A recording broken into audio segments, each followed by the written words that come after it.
la diaspora congolaise. Nous avons eu des pasteurs au Congo qui nous ont conseillé comme il fallait, bien évidemment. Satisfait, mesure absolue. Mais jusqu'à quand on sera toujours là à faire la lecture de la Bible, à faire tout simplement la lecture de la Bible. Dans le 15e siècle, il y a eu un homme qu'on appelait Galilée,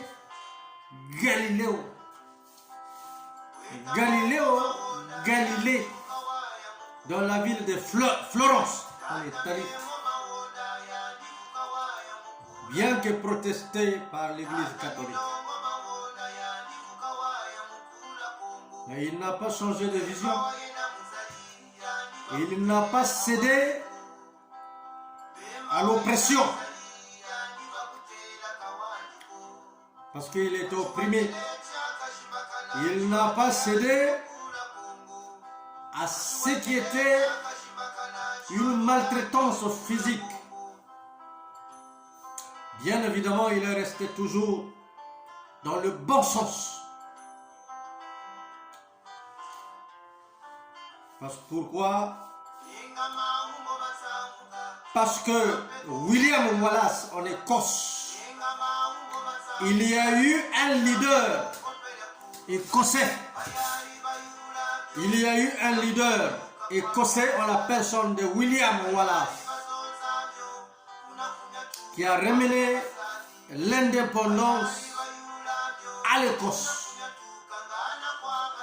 Celui qui a ramené l'indépendance en Écosse. Il a dit une seule parole à ses disciples.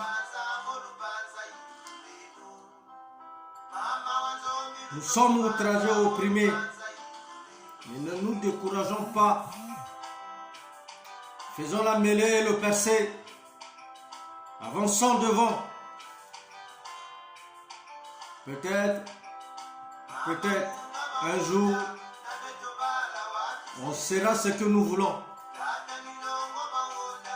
Et William Wallace, qui a donné l'indépendance en Écosse, il a tout simplement dit que le vrai leader, depuis quand un jour, William Wallace était convoqué devant la reine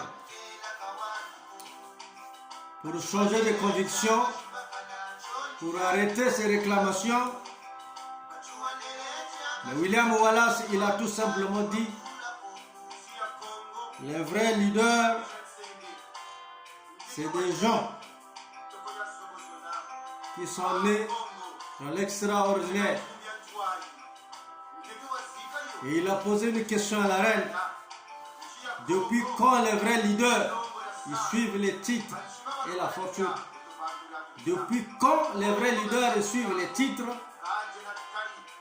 et la fortune? Pour bien parler à mes frères africains,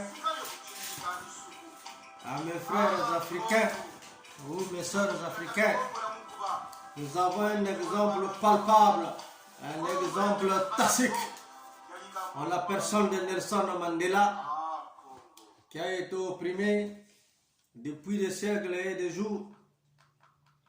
Mais il n'a jamais changé de vision. La vision, c'est être ce qu'il voulait et ce que nous voulons. Même si, mais il est resté longtemps dans les années, dans la prison, jusqu'à le jour de sa libération. Mais il a tout simplement dit que moi j'ai fait ce qu'il fallait, j'ai montré ma détermination en tant que leader. Donc, moi je suis vieux, Peut-être que je pourrais vous laisser bientôt ou un peu plus tard. Mais, que serions-vous? Nous avons compris que c'était des modèles. Même Michael Jackson, quittant de l'Amérique jusqu'en Afrique du Sud, a salué cette bravoure, cette détermination en tant que leader charismatique. Plein de contemporains, des leaders des opinions qui se sont déplacés partout dans le monde pour aller en Afrique du Sud pour saluer Nelson Mandela. Mais aujourd'hui, nous sommes encore dans une situation, Nelson Mandela est mort, Che Guevara est mort.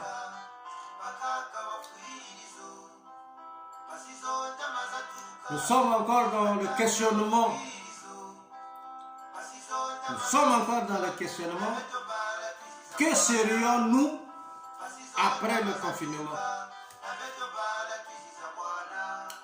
Le président Macron, au début de cette crise sanitaire, il a dit « Nous sommes dans une guerre ». Et pour une simple raison que quand il y a une guerre qui commence, c'est qu'il y a une fin. Mais à la fin, que serions-nous, Africains? Africaines, Africains, que serions toi? Que seras-tu? Comment seras-tu? Africain, wake up. Wake up. Réveille-toi. Tu as de terre, mais tu ne sais pas l'usage.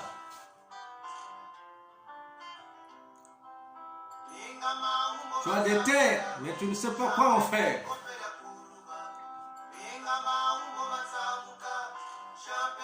Mais toi tu penses, Nelson Mandela, Thomas Sankara, et le Kwame Nkrumah et tout autre.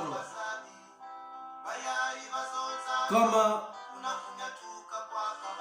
récemment, j'ai bien vu l'histoire de Muammar Kadhafi. Sont morts. Et les écrits ils sont restés. Les convictions ils sont là en la qualité de Nelson Mandela. Que seras-tu après le confinement? Mais je pense, si on pourra bien s'unir, toi et moi, penser pareil. En Amérique, les agriculteurs, ils sont considérés comme les hommes d'affaires. Je répète, en Amérique, les agriculteurs américains sont considérés comme les hommes d'affaires. Vas-tu faire l'agriculture?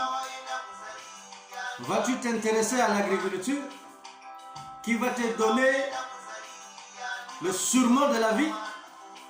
Ou tu vas récolter tout simplement chez toi, tranquille, tu récoltes, tu cuisines, tu manges. Est-ce que tu vas dépendre de l'agriculture? Est-ce que tu vas t'enthousiasmer à cultiver, à labourer la terre, à profiter de ce que Dieu t'a donné en fortune gratuitement? Vas-tu penser à cela? Ou bien vas-tu te déguiser à l'extraordinaire pour croire que la vie c'est la cravate, c'est le sac en main avec des papiers et un bic ou un crayon? Je pense pas. Je pense pas. Un philosophe dans ce monde-là qui a fait le monde tel qu'il est, il a dit je cherche la vérité sur un soleil accablant. Sur un soleil accablant. Sur un soleil accablant, il se baladait avec une lampe tempête. Et une fois quand il est vu de tous, on lui a posé une question, mais pourquoi tu te balades avec une lampe? Il a tout simplement répondu, je suis à la recherche de la vérité. Est-ce que ce monsieur-là, il a travaillé il a fait ses recherches pour ne rien laisser de bon sur cette génération-là. Je pense que ça doit nous interpeller si les anciens, dans les siècles lointains, avant même la naissance de Jésus-Christ, il y a des gens qui pouvaient nous en sortir dans cette misère ou dans cette souffrance. Est-ce que tu penses que cela ne sert à rien? Non, je ne pense pas, moi. Mais je peux peut-être dire, en réfléchissant ensemble pour ceux qui connaissent bien ce que je dis, ceux qui lisent beaucoup, ceux qui connaissent l'histoire de ce philosophe-là,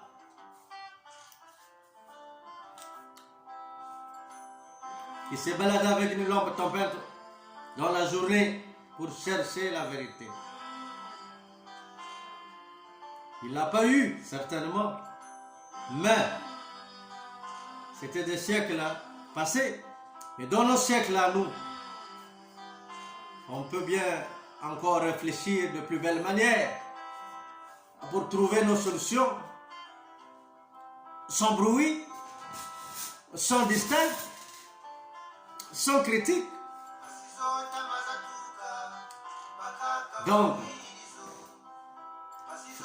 frères et sœurs africains, sans l'agriculture en Afrique, sans l'agriculture en Afrique, l'Afrique recevra toujours de l'aide alimentaire. Je ne veux pas ignorer ça. Je félicite notre frère et ton fils, que j'ai pris la connaissance avec la vidéo, qui fait de l'humanitaire dans son pays. Oui, mais je pense que Eto, il a travaillé dur pour parvenir à venir en aide à son pays, à sa famille républicaine qui est le Cameroun.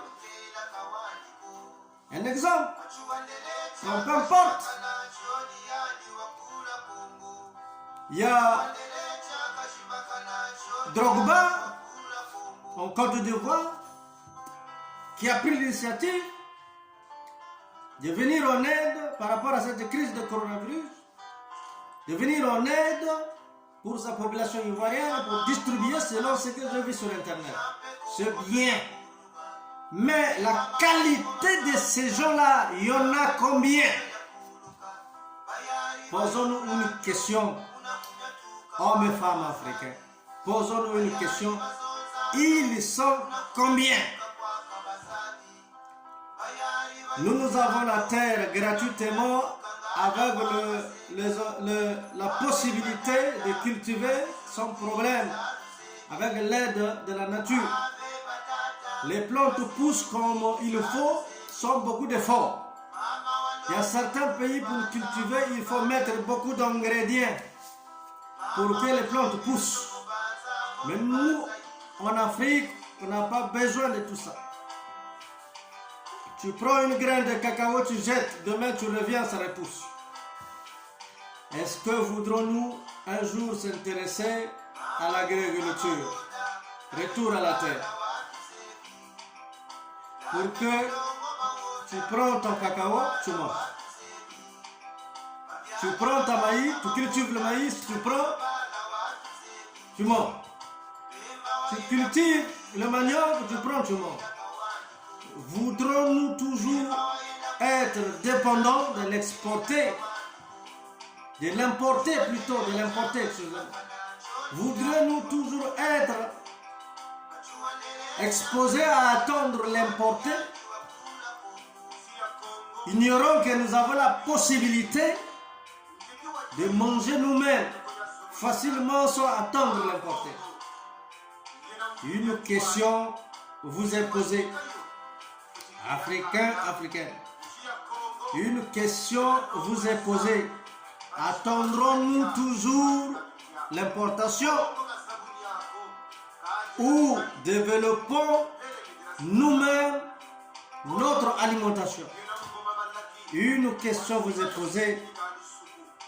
Restez-vous toujours toute la journée à l'église pour prier ou bien passez-vous toute la journée dans les champs pour cultiver? C'est à vous de choisir. Une question nous est posée. Une question nous est posée.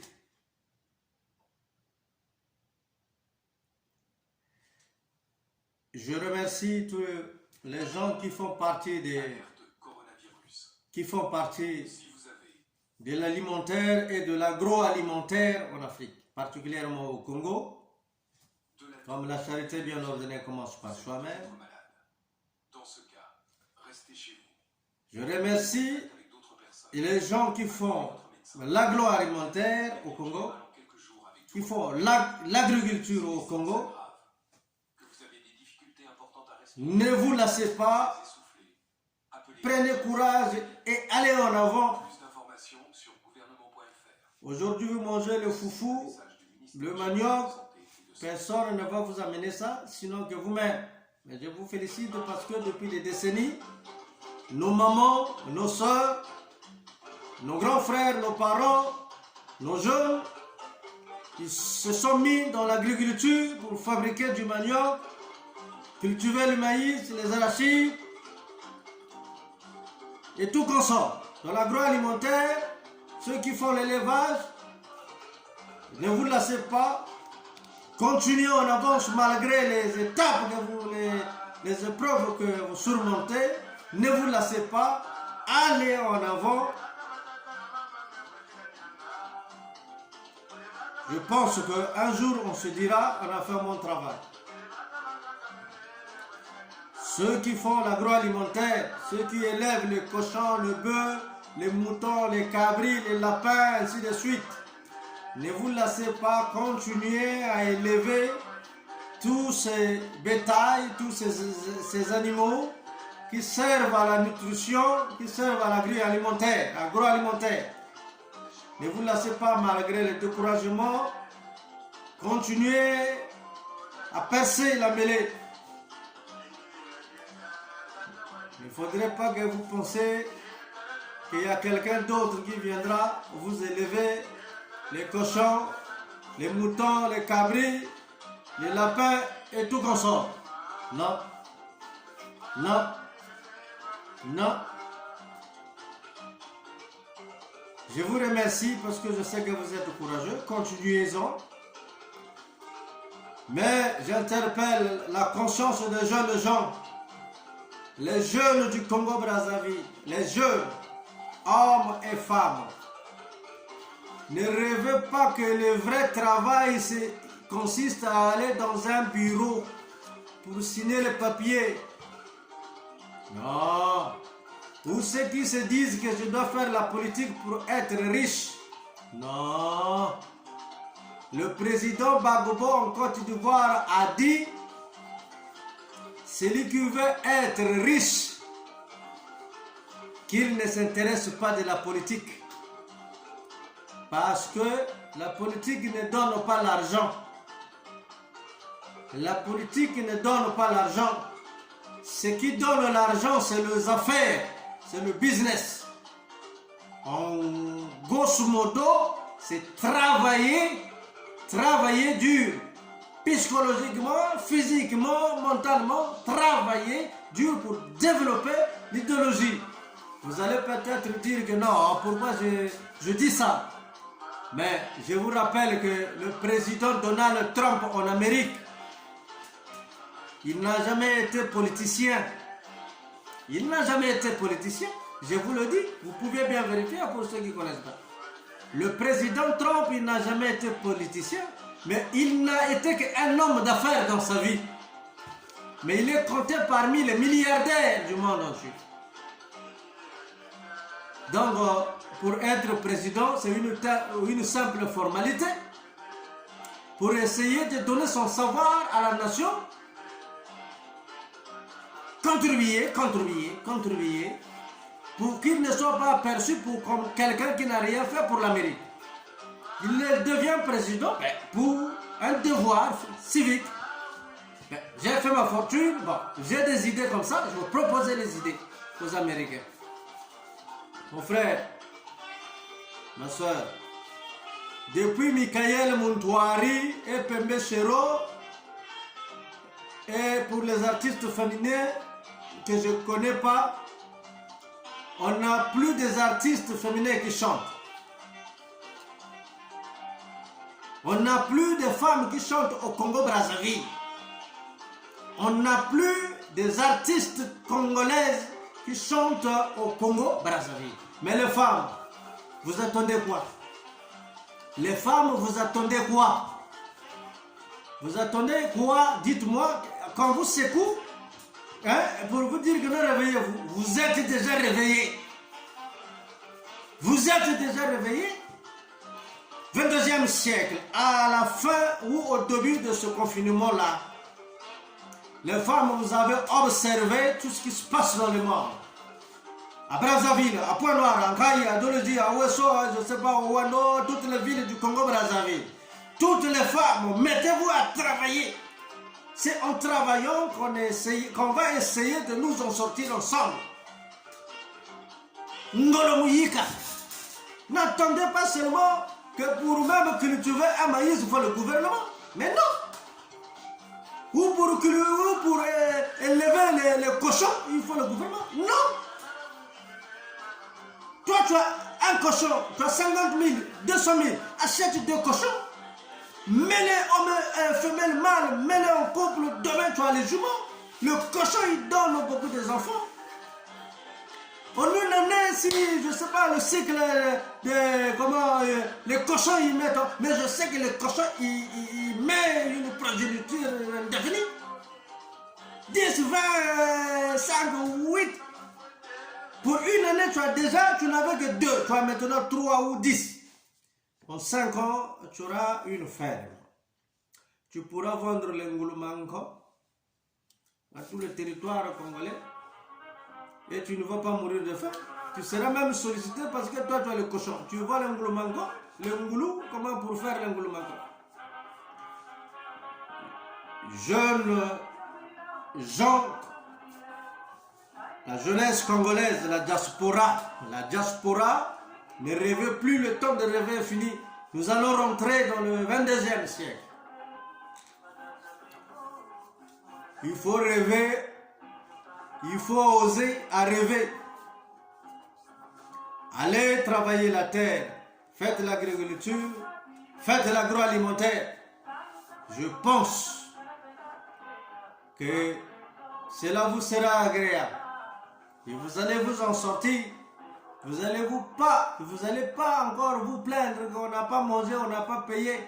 Un homme d'affaires n'attend pas la paye. Un homme d'affaires n'attend pas la paye de l'État, de la fonction publique. Un homme d'affaires, c'est un indépendant.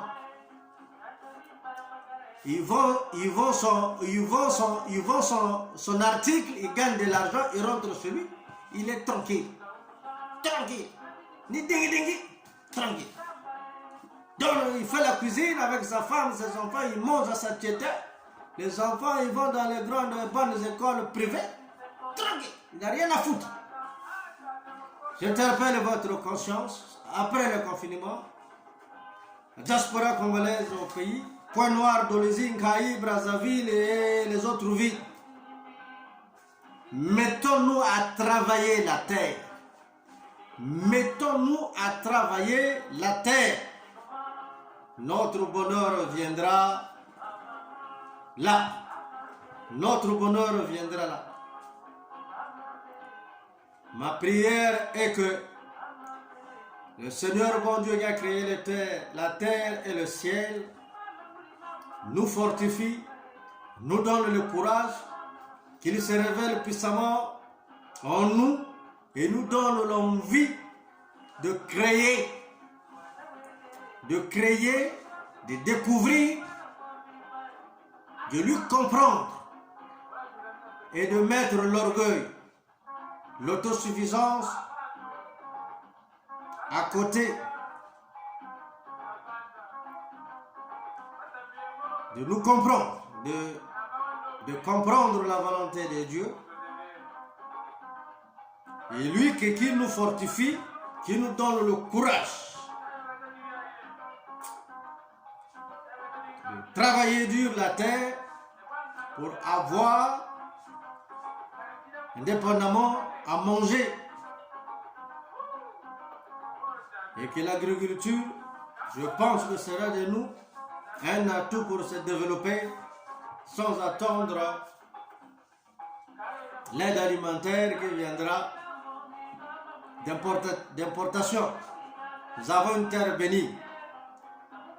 Frères et sœurs africains, comprenons que il n'y a pas de plus belle manière de s'épanouir si nous ne retournons pas sur les champs pour cultiver le riz, le manioc, le maïs, les bananes, les cacao, tout consomme. Nous parviendrons à nous dépendre de nous-mêmes. Et cela fera la fierté de l'Afrique.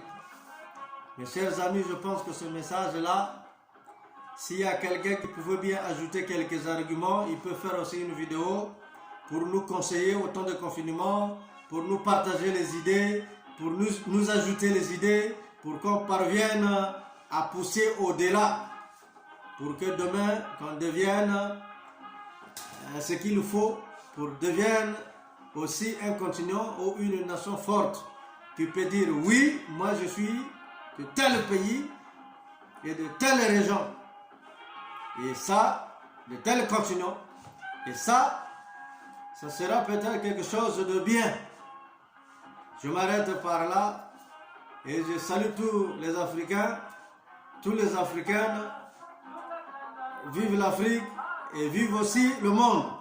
Parce que nous avons aussi besoin du monde entier pour vivre en communauté, en bonne collaboration et en union, pour vivre aisément, paisiblement sur la terre. Vive le monde et vive aussi l'Afrique. Merci.